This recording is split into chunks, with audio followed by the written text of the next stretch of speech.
Retro bassin', kicking some ass and wearing rayon jackets. Thinking about Bill Dance, watching these fish prance through my Ray-Ban glasses. Ain't nothing better than... Welcome back to Retro Bassin'. Pretty excited today. Got a very special episode of Retro Bassin', and one that I have been meaning to do for quite some time. To me, there is something special about a lure that promises to catch everything from bluegill to blue marlin, and is perfect in the hands of every angler, from the 6-year-old novice to the pro.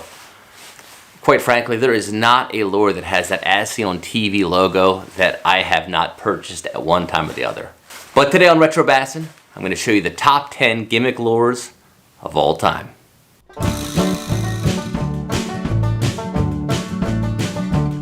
Coming in at number 10 is a 1996 lure from Lumco Products called the Lil Huey. This bait is marketed as 5 baits in one, and it has an action supposedly that drives fish crazy. In reality, it's really just a mediocre crankbait with 5 very unnatural colored inserts reminiscent of the color selector craze. The way the lure works is you take this upper shell off and replace it with any one of the 5 colored inserts that you want to add. According to the instructions for use, the way you fish this bait is actually not like your traditional crankbait, but rather you cast it out, you wait 10 seconds, and then reel it in with a series of short twitches and jerks. I've never fished with a Little Huey myself, but I'm anxious to get out on the water and see if in fact it swims like an injured minnow.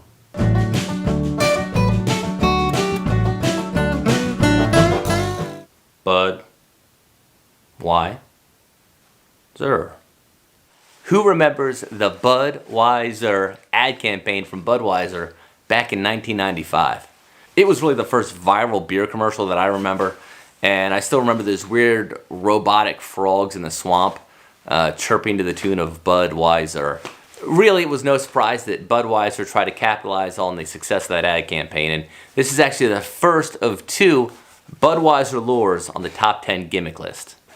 So this is the Budweiser Talking Frog from Johnson Lures. The Budweiser frog was actually based on the original Johnson Talking Frog, and the way that these lures worked is they have an internal speaker and an internal battery system.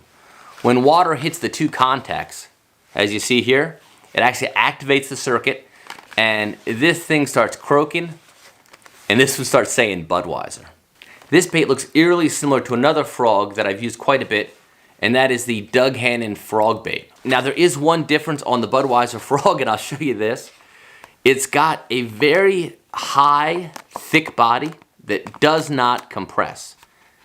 And you can see there's not a ton of gap on the hooks. My batteries have long since died in this thing, so I would have to open it up to replace the battery and get it working again, which I might do come frog season. But for now, we'll leave this bud in the package.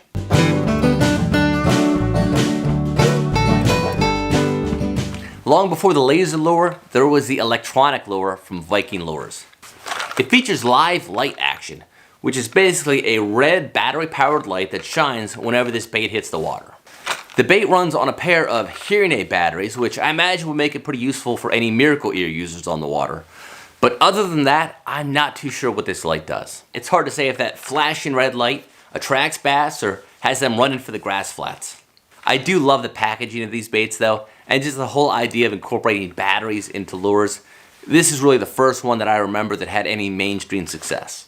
It came in a number of different varieties. This is a popper, but there were also a number of different crankbaits, jerkbaits, and I think that's it.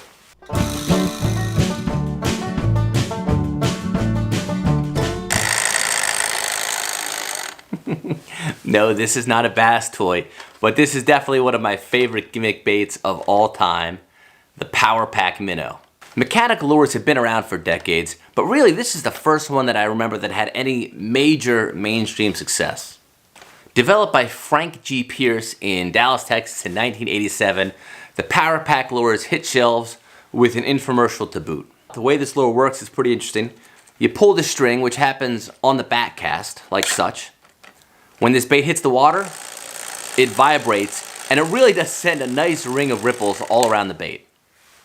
Now, when the vibration stops, just pop it like you would a pop bar or a hula popper, and pulls the string again. The bait came in a number of different colors. I really like the clear over here and this Blackshore minnow. The success of the Power Pack minnow led to this, which is the Power Pack frog, which has a pair of soft kicking legs. It works the same way. If you pull the string, the legs start kicking.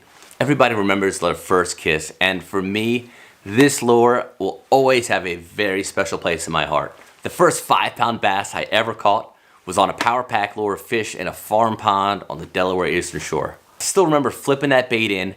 I had no clearance. I had trees all around. This thing buzzed for about 3 seconds, and that fish crushed it. Ever since then, I have been trying to recreate that moment, albeit unsuccessfully. Maybe this summer.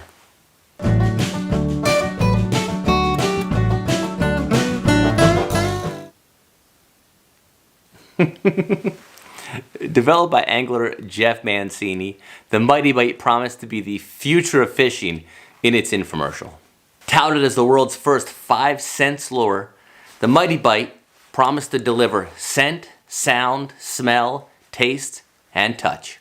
First thing you notice with a Mighty Bite is a signature bite and blood mark here.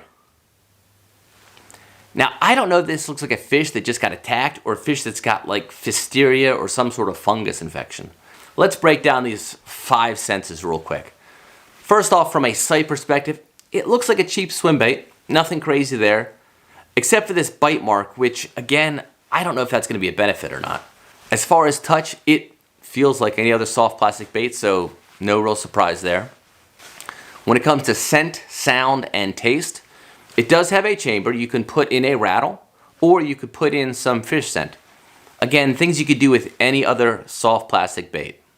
This really did make the rounds on the As Seen on TV market, and for $19.95, you could get the 100-piece set, which basically consisted of a bunch of junk and 10 of these swim baits.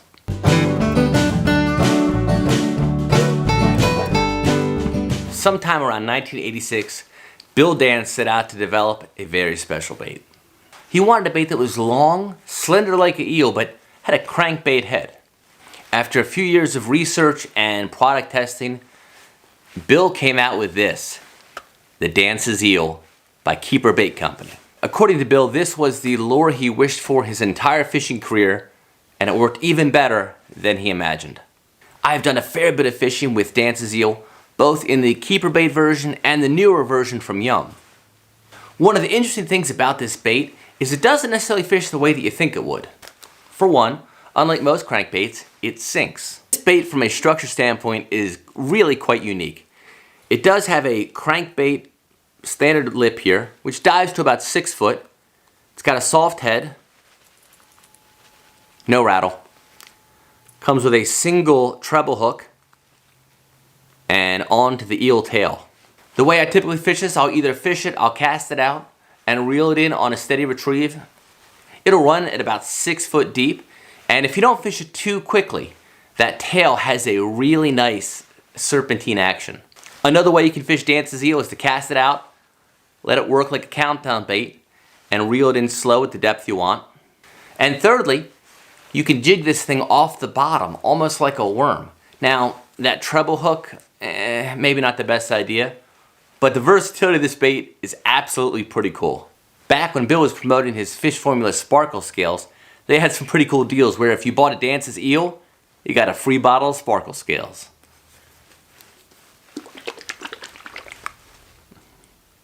It's not so sparkly anymore. I don't know why.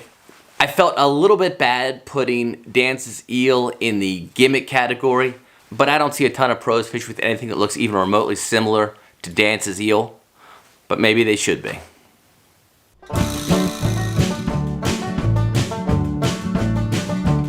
It's time for the second Budweiser bait in our list of the top 10 gimmick lures of all time. Originally developed by Jack Ward in 1975, the Heddon Big Bud has to be one of the craziest looking lures that I've ever seen. Collectors know this profile very well.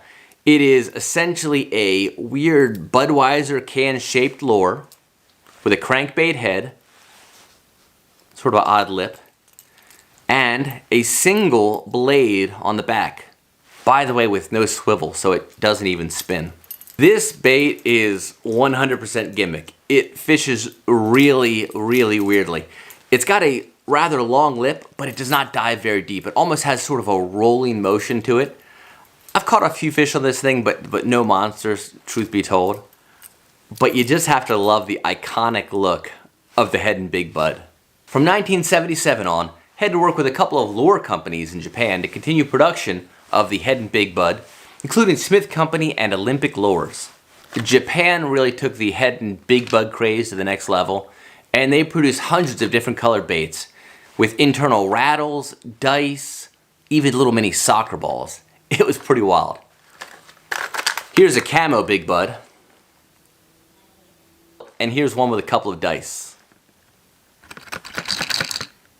I've always been a Coors kind of guy, so I tend to prefer the Coors Original and the Coors Light Big Buds. I can't say how effective the Big Bud ever was at catching fish, but one thing you can say, it was definitely the king of lures.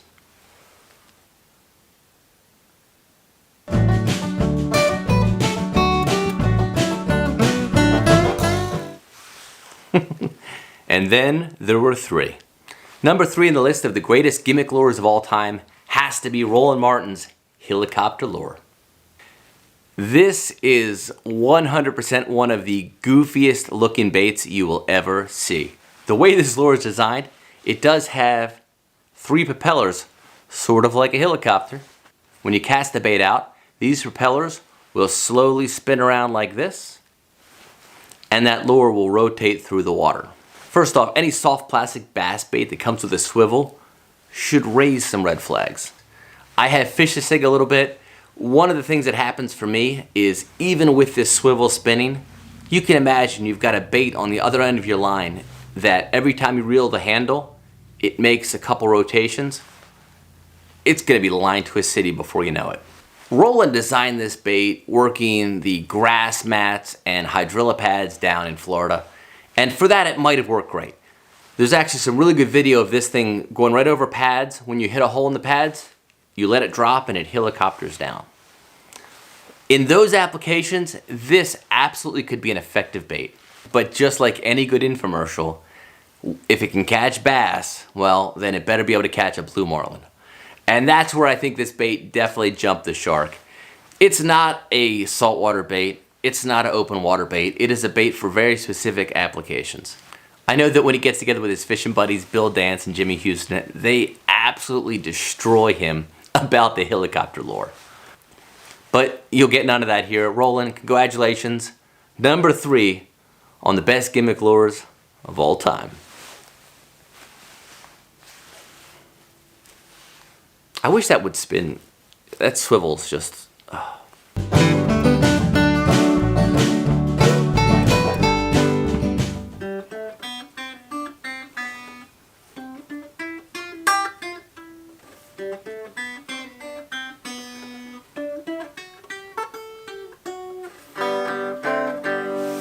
Banjo time. Totally jacked that up. Endorsed by the fishing show host with the greatest name in the history of fishing, Babe Winkleman, the Banjo Minnow is one of the most successful as seen on TV lures of all time. In the infomercial, the claims are quite bold.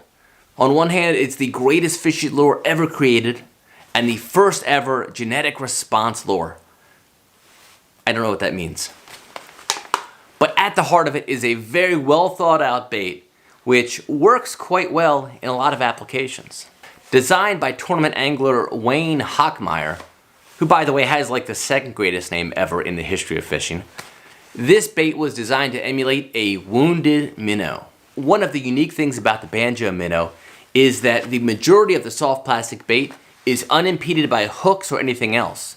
This lure fishes somewhere in between a soft plastic jerkbait and a magic shad from Lake Fork Lures.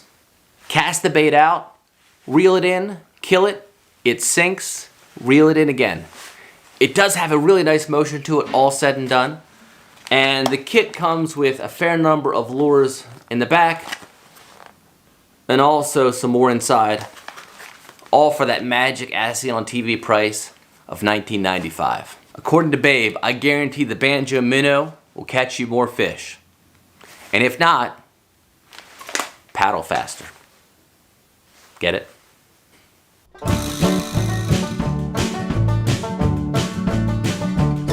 And that brings us to number 1. There have been many imitators over the years, and there's been even some lures that have come close. But nothing will ever match the success, in my opinion, of the number 1 gimmick lure of all time.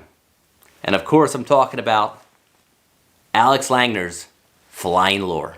As chronicled in Alex's book, Flying Lure Fishing, in the early morning hours of December 21st, 1991, aired that first ever 30-minute infomercial on the flying lure. If you ever get a chance to watch that original flying lure infomercial, and I'll drop a link to it down below in the description, it is truly a marketing masterpiece. It had everything from fishing show host Don Meisner's glowing reviews of the bait.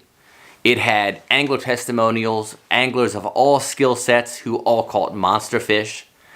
And let's not forget that famous footage of that hog trough where you had a wolf pack of lunker bass attacking this bait again and again and again. Alex came up with the design for the bait, and he's chronicled this over many interviews and in his book as well. He was a tournament angler, and he was tired of not being able to get to those fish deep within cover. Most baits, as you know, you cast the edge of cover, they drop straight down and maybe a little bit toward the angler. Well, the flying lure, when it hits the water on a slack line, it glides away.